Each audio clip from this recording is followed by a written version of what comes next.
So we have 3 weeks from tomorrow until Election Day, and state by state polling is looking good. Um, but polls looked good 3 weeks before 2 years ago, so we don't want to rely on that. And a lot of us, I think, don't want to wake up the day after Election Day wishing we had done more. So there's a lot that we can do between now and November 6th. Um, and it doesn't have to be knocking on doors, but I am going to talk about that because it's not as scary as you think. But there are a lot of other things to do, and I have some links that I'll post in the group with sites that can help get you in touch with your local elections, or if you're in a very blue area, to help with elections in different parts of the country. The first thing is, nobody wants to talk about this, but politics needs money. Candidates need money. And if you're in the position to donate, even $20, $25 to a candidate, especially this time of year, goes a really long way. Local candidates, especially someone running for state rep or state senate, $25 is going to buy them extra postage, help them get volunteers to get to a few more doors, help them print a few more pieces of literature. So if you can donate money, that's great. I see that we have some people overseas. Unfortunately, we cannot accept your money in campaigns. I think it's for U.S. citizens only. It might be for permanent residents as well. I should have looked that up ahead of time, but all the campaign donation sites will let you know that. PAC rules are a little bit more lenient, but I still think it's U.S. citizens only. The other thing with money, and you might have seen some headlines recently, Beto O'Rourke in Texas just like broke all kinds of records, and it's wonderful. And I'm so glad that like we have a shot in Texas. But Beto, the Ted Cruz seat in Texas is the same as Heidi Heitkamp's seat in North Dakota, or Claire McCaskill's seat in Missouri. So, yeah, Beto can skateboard, and he's so much better than Ted Cruz, but we need to make sure that everybody is, that everything's spread out, and things are doled out evenly. So there are some organizations through Act Blue, which is a website that you can donate online to, that help like spread the money to people who need it immediately. And so that's good. And I also think at this point you really want to focus on your local area as well. If you're in Texas, great. If you're in North Dakota, great. But I'm in Philadelphia. I have $50 that I'm going to donate to local state candidates, $25 each. So I think that's going to go a lot further for Pennsylvania. Okay, money's out. I'm just looking at my notes real quick. Okay, the next thing you can do without having to talk to anyone, just send an email to someone online, and you can get a list of addresses, is to send postcards to voters. This is wrapping up probably by the end of the week because they want to make sure that you're going to get the postcards out and in the mail before Election Day. They are done through an organization called Red to Blue, RED, the number 2, Blue. It's on Slack, if anyone's familiar with Slack. It's like Twitter for work. It's very busy, but they've done a great job of organizing not just postcards, but phone banking, and they're based out of Brooklyn. They've had organized bus trips to Pennsylvania to get people knocking on doors for Pennsylvania candidates as well. But the postcards to voters are through them. And again, I'll put all the links down, when I wrap this live up. Another thing you can do without having to talk to anyone is texting to voters. Um, Red to Blue has this as well. There's also an organization called Multiply Your Vote 2018. Um, and the Democratic Party in different areas is signing people up for this. No, you don't text voters through your phone or with your information at all. You sign up and you download or log into a web program, um, and you get a screen where the left-hand column has the names of the people you're texting. You don't even see their phone numbers. The middle is the text box, and the right-hand side is sort of prepackaged responses. So you go through, say you want to do 500 text messages, which sounds like a lot, but it's not. You have 500 names on the left, and the middle is already pre-populated. Dear, or hi George, this is Maura, a volunteer for Jane Doe's campaign, and just checking that you're going to vote. That's pre-populated. You hit send. The next one pops up, and it already pre-populates. Hi Martha, this is Maura with Jane Doe's campaign. Send, and you just go boop boop boop boop boop. Send all 500. 480 of those will ignore it. 15 will ask you to never text them again. Of those 15, 5 might be a little rude because they think you're a robot and not a real human being, but you'll get 5 people who are interested, excited to vote, and maybe even volunteer. And then the campaign has provided information if they ask for more information, like, oh, what's this person's position on, the environment? That's pre-populated. You click it, it plops it in the middle, you hit send again, and everything's all done. So it's a really great way to reach a lot of people quickly, but they need human beings to do it. It seems like when you get the text messages that it's a Autobot kind of thing, but it's actually done by humans. So yeah, and I'll have those links when I'm done. One more. Okay, so postcards to voters, the best thing for introverts. Texting to voters, slightly more human contact, but very shielded because there's no personal information. I mean, they know your name, but they don't, only your first name. Phone banking, a little bit more voter contact. But again, like texting, most people aren't going to answer the phone when it's a number they don't recognize. So you're going to get a lot of voicemails. Depending on the campaign, and it's sort of switching at this time of year. The last, I'd say, couple months, but especially the last 6 weeks, have been targeting those unsure voters. So there might have been some calls of trying to convince people. Now they're switching to get out the vote. So if you volunteer with a phone bank, which sometimes it's at a campaign office, sometimes people will have phone bank parties, other times you can just get a list at your house and do it, an hour in the afternoon. It'll just be to a list of people who always vote and just to remind them to go out and vote, or a list of people who vote 50% of the time and say, hey, there's an important election. We hope you go out and vote for Jane Doe, the Democrat. Have a wonderful day. And because it's a human voice to a human voice, people aren't rude as much on the phone. And that really does make a difference. Campaign help. I'm not talking canvassing yet, but campaign offices, both for your local candidate or if there's a, Democratic committee office nearby, they have a lot going on, and they can use people either in person in the office to help open mail, sort things, data entry, or sometimes they'll even give you a stack of paper to do the data entry at home.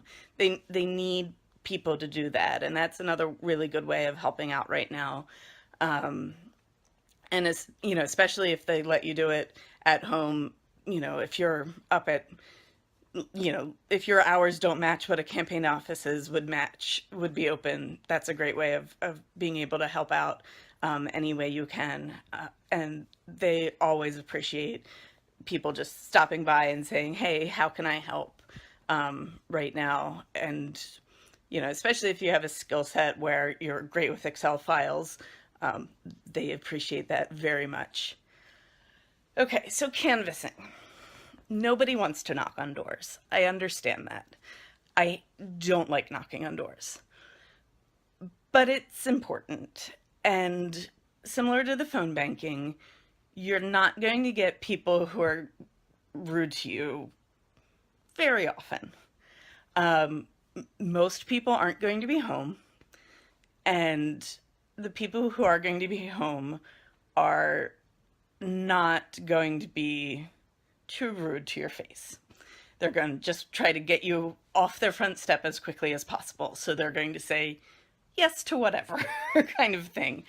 I've gone canvassing twice in a further suburb of Philadelphia that is redder than blue. And previous election cycles, I've just done get out the vote type canvassing the weekend before to Democratic households to say, go vote. But I was really surprised and nervous. I'm in this really rural, almost rural neighborhood, and I have all Republicans. And we couldn't even walk house to house. We had to drive house to house. That's how far apart they were.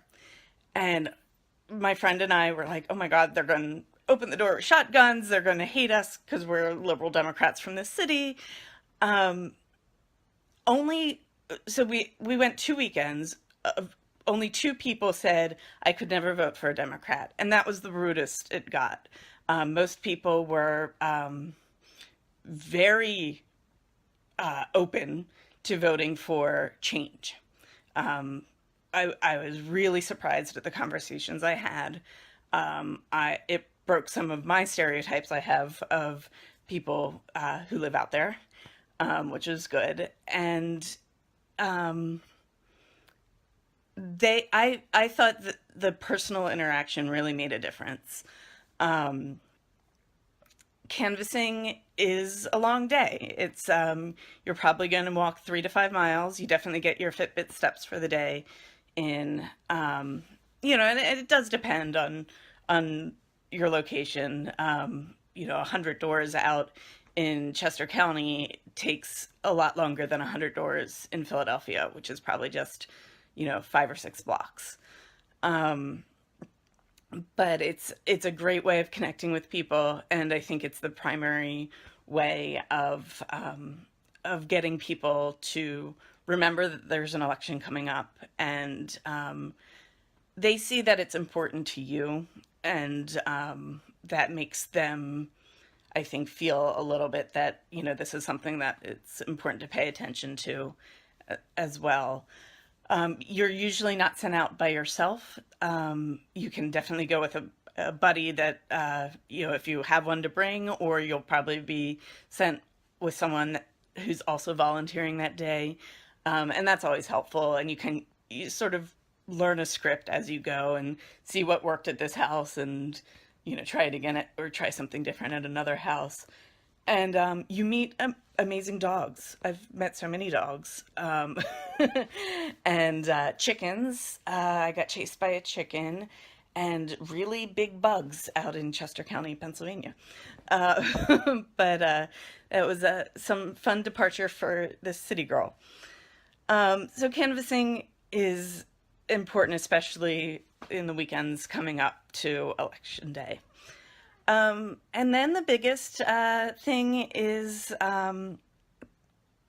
voting. Some states, the deadline to register is already passed, but not all states, so please check your registration. Absentee ballot deadlines are coming up, so if there's a possibility that you won't be available November 6th, make sure you apply for an absentee ballot as soon as possible. And then start thinking about your voting plan. Are you going to go first thing in the morning, midday, like right after work or right before the polls close. Um, the and check when your polls close. The one time I didn't vote was when I moved from Pennsylvania to Virginia, and I assumed that Virginia was open till 8 p.m. like Pennsylvania was, but Virginia is open till 7 p.m. So I missed that. But and polling places change as well too. So double check that you're going to the same place that you voted in last time. And we're hearing a lot of news about the voting registrars purging names. Don't leave. If your name's not on there and you voted before, ask for a provisional ballot and ask for a receipt. If you voted before, there's no reason your vote shouldn't count. And that's hugely important. And it's really important that we get that message out there as much as possible as well. And there was one other thing that I was going to say, and oh, okay. So in the next couple weeks, we're going to hear a lot of news that we don't love, or that's just, I know we can walk and chew gum at the same time, but there's going to be stuff that is going to get us cynical. I'm not real thrilled with Hillary's comments about the affair. I saw a thing about Stormy Daniels this afternoon. I didn't read I just saw it pop up. I didn't read it. But, that stuff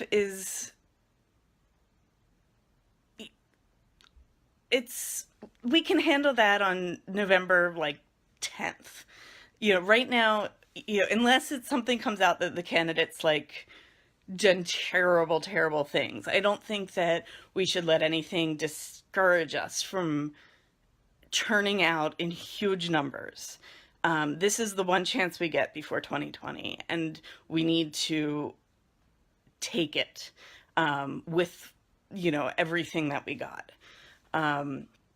So, let's just get through the next 22 days. And I think we have a really good shot. We hear the big races, Senate and House. There's a lot of governors up and state houses as well. And that's going to be hugely important, especially for reproductive health, because the states will make the laws that go up to the Supreme Court. So if we can turn as much of that blue as possible, we'll be in better shape all over. So I can scroll through to see if there were any questions.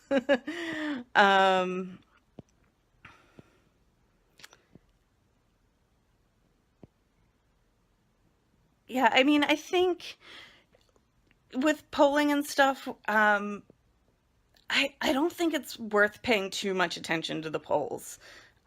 It's all about turnout, and that's why these things like phone banking and texting and canvassing to make sure that people remember to vote. Um, I didn't hear back from somebody, but there is a group that helps, at least in Philadelphia, get people to the polls. And I'm sure there's nationwide groups like that as well. So if you are off on election day and have the ability to do that, that's another way to volunteer to, help people vote. Oh, Brandy, that's awesome that your state rep is providing lists. A lot are. And if you are going to go to canvass, or I do recommend going to the lowest office if there is one available. So I've been canvassing and volunteering a lot through a state senate, or someone who's running for state senate. But when I canvass, I talk about her, Katie Muth, and she's amazing. Her district covers 3 different counties in Pennsylvania, so she has a lot of ground to cover. Not all of the counties, but it's just cut in a very weird gerrymandered way. But when you knock doors, you talk about her and you talk about everyone else up the ballot. a little bit, but mainly her. So as I think getting people out to the ballot for sort of the lowest on the totem pole, if it's ranked like that, and that's I need a new phrase because that's problematic. But lowest on the ladder gets everyone above as well. Um, Natalie, I will get back to you. I don't. I had emailed someone about it and I didn't hear back about get taking people to the polls. But there are groups that help with that, and I do know that Uber and Lyft are now free up for a certain thing. But I worry about those because I think that requires the voter to have a smartphone and probably to have a credit card to open a Uber or Lyft account, which if you have that, you're still not reaching the voter who's probably more disenfranchised and unable to get to the poll. I mean, it's great that Lyft and Uber are doing those, but I think it still misses a need. But I will get back to you as soon as I find out. And then looking ahead, the biggest thing after November 6th, 2018, that I hope you all will think about seriously is running for office. Um, your school board, your city council, your town council, your state house or senate or anything higher. We need people to run. We need women to run. And I know this is an amazing group of women, and I think you would be amazing lawmakers as well. So they say that a candidate needs to be asked 7 times before they accept to run. So take this as your first time. I'm asking you all to run for something one day. And there are great groups like Emerge America in each state. So Emerge Pennsylvania, Emerge Virginia, and then organizations like She Can Win that, if you're considering it, can really help, figure out what office is best for you and, how you would like to go about that. But it's something that, it's not just for people in, with Ivy League degrees and trust funds. We can all be in Congress if we want to be, I hope. Um, so let me know, I can stick around for, well, forever, but a few more minutes if there's any questions. I'll get the links up in the event page and the main Sabbatical Beauty page.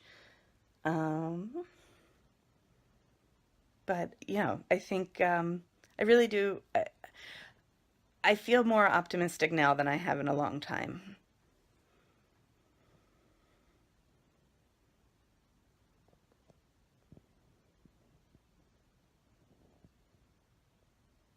Okay, well, if there's nothing else, I'll let everyone go. Thanks for watching my first Facebook Live. Um, and yeah, and if there's anything else that I can help with politically, I'm dusting off my degrees to do this. I'd be happy to help. It's I I don't work in politics at all, but it's a weird hobby of mine, I suppose. So have a great night, everyone, and I will talk to you soon. Bye.